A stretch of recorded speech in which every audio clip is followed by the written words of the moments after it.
Halo teman-teman semua, jumpa lagi ya di channel aku, channel Rahmat Motovlog. Oke teman-teman, di video kali ini aku ingin membahas tentang race MotoGP Qatar kemarin yang bisa teman-teman lihat.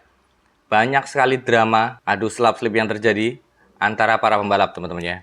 Oke teman-teman, langsung saja. Yang pertama ingin admin bahas adalah Marc Marquez teman-teman ya. Dimana Marc Marquez luar biasa di sirkuit Losail Qatar, utamanya di race utama teman-teman ya, atau race panjang. Yang pertama, di mana Marc Marquez bisa memanage ban dengan sangat baik, dan itu membuktikan bahwa Marc Marquez seorang juara dunia atau kualitas dari seorang juara dunia teman-teman ya, yang banyak banget berpengalaman.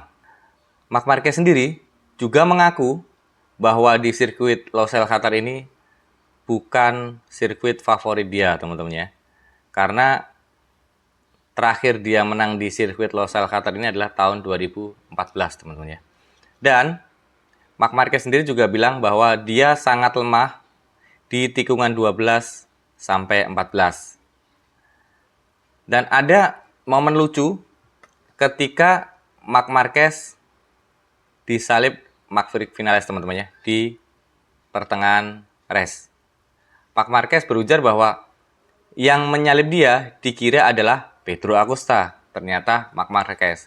Berarti secara nggak langsung Marc Marquez ada sedikit rasa ketar-ketir ya kalau dibilang untuk masa depan, bahwa Pedro Acosta bisa mengganggu Marc Marquez atau bisa bersaing dengan Marc Marquez teman-teman ya.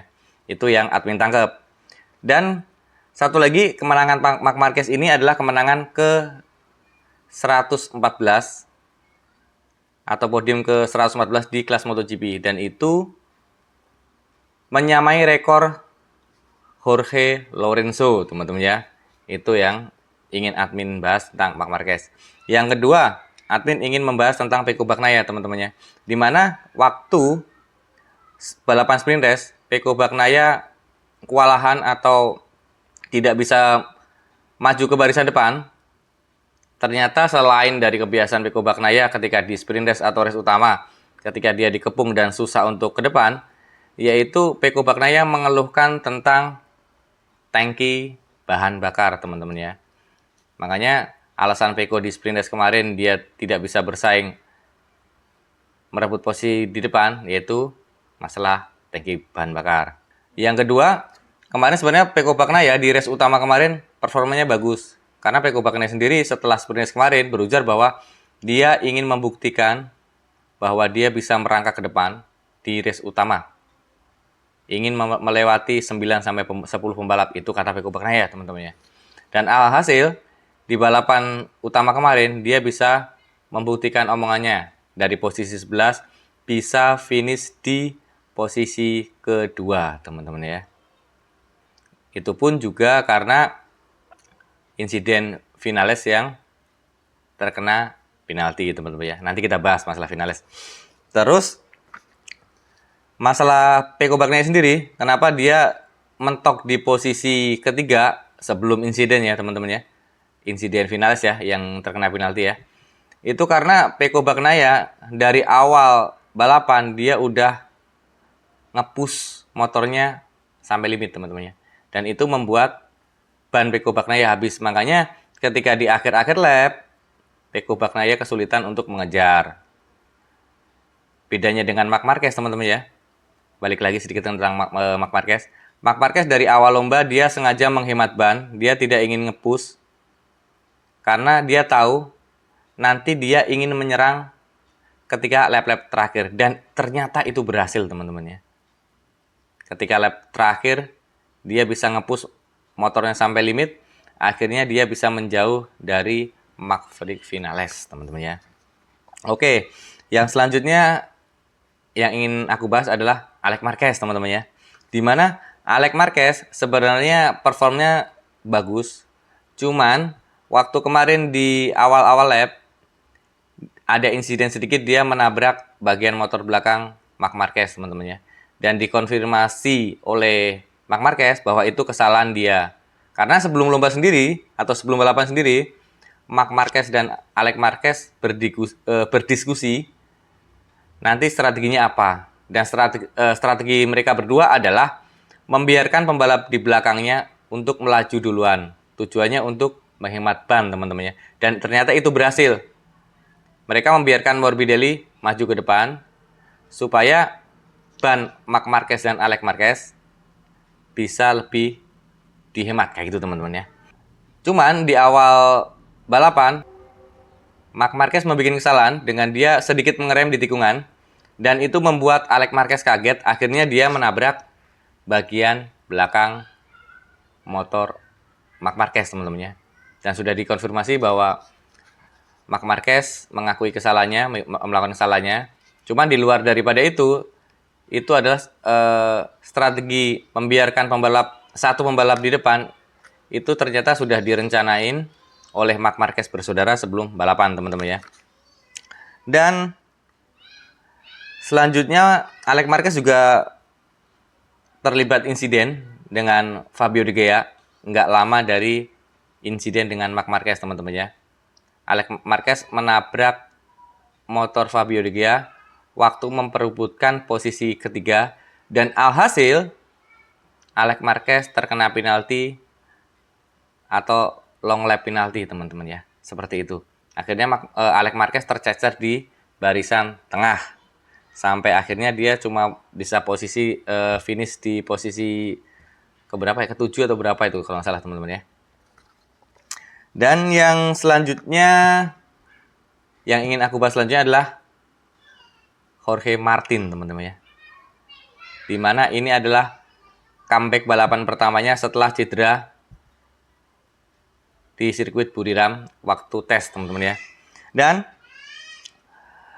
Martin berujar bahwa motor Aprilia RSGP yang dia coba itu sangat berbeda banget dengan yang pernah dia tes di sirkuit Buriram. Seperti yang admin bilang kemarin, teman-teman ya. Motor itu sudah berbeda, sudah ada pengembangan dari pabrikan, teman-teman ya. Dan di tengah-tengah lomba, Jorge Martin mengalami insiden crash atau jatuh dan itu memperparah cederanya, teman-teman ya. Informasi yang terakhir admin dapat bahwa Martin mengalami patah tulang rusuk yang berjumlah 6 atau 6 tulang rusuk. Jorge Martin patah, teman-teman ya, dan dia langsung dilarikan ke rumah sakit dan kita tidak tahu nanti kedepannya di race selanjutnya apakah Martin bisa ikut balapan atau tidak, teman-teman ya. Itu yang berita atau info yang terakhir admin dapat. Yang jelas Martin butuh istirahat dan butuh pemeriksaan medis yang lebih lanjut. Itu kata tim dari Aprilia, teman-teman ya. Dan yang terakhir ingin aku bahas adalah Marquez Vinales, teman-teman ya, atau Vinales. Dimana Vinales yang sebelumnya finish di podium 2 harus terkena penalti 16 detik ke belakang, teman-teman ya. Sayang sekali, teman-teman ya. Dan tersebut terjadi karena tekanan ban Vinales kurang dari aturan yang sudah ditetapkan Dorna, teman-teman ya. Makanya dia dihukum penalti 16 detik ke belakang yang awalnya Vinales finish di posisi kedua, akhirnya posisi kedua ditempati Pecco Bagnaia, teman-teman ya. Sayang sekali, teman-teman ya. Kelihatan banget bahwa perjuangan Vinales sangat luar biasa di race Qatar kemarin. Dan kalau kita melihat ke belakang, memang Vinales di sini rider yang paling banyak menang di era MotoGP modern, teman-teman ya. Dan di lap-lap akhir kelihatan banget Vinales itu melebar, teman-teman ya.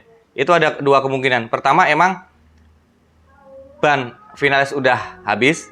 Yang kedua, Vinales ingin menunggu pembalap di belakangnya maju ke depan untuk menaikkan temperatur ban, teman-teman ya. Tetapi mungkin Vinales salah orang atau salah rider, teman-teman ya. Yang dia ingin ikutin atau tempel adalah Marc Marquez. Dimana notabene dari Marc Marquez adalah dia tidak mau ditempel pembalap di belakangnya ketika lap-lap terakhir. Alhasil, yang harusnya dia bisa nempel Marc Marquez dan menaikkan temperatur ban, akhirnya temperatur bannya semakin ngedrop. Dan di akhir balapan, sensor temperatur ban di finalisnya nyala. Akhirnya dicek oleh race direction dan terkena penalti teman-teman ya. Sayang sekali teman-teman ya. Oke teman-teman, paling cukup sekian video pendek dari admin. Dan nanti di akhir video ini akan aku kasih susunan pembalap atau susunan pemenang di MotoGP Qatar kemarin dan poin terakhir poin terakhir setelah MotoGP Qatar teman-teman ya. Dan seperti biasa, jika teman-teman suka dengan video ini, jangan lupa like, komen, subscribe, dan share. Dan jika teman-teman tidak suka dengan video ini, tinggal di skip aja. Dan sampai jumpa di video-video admin selanjutnya. Dadah.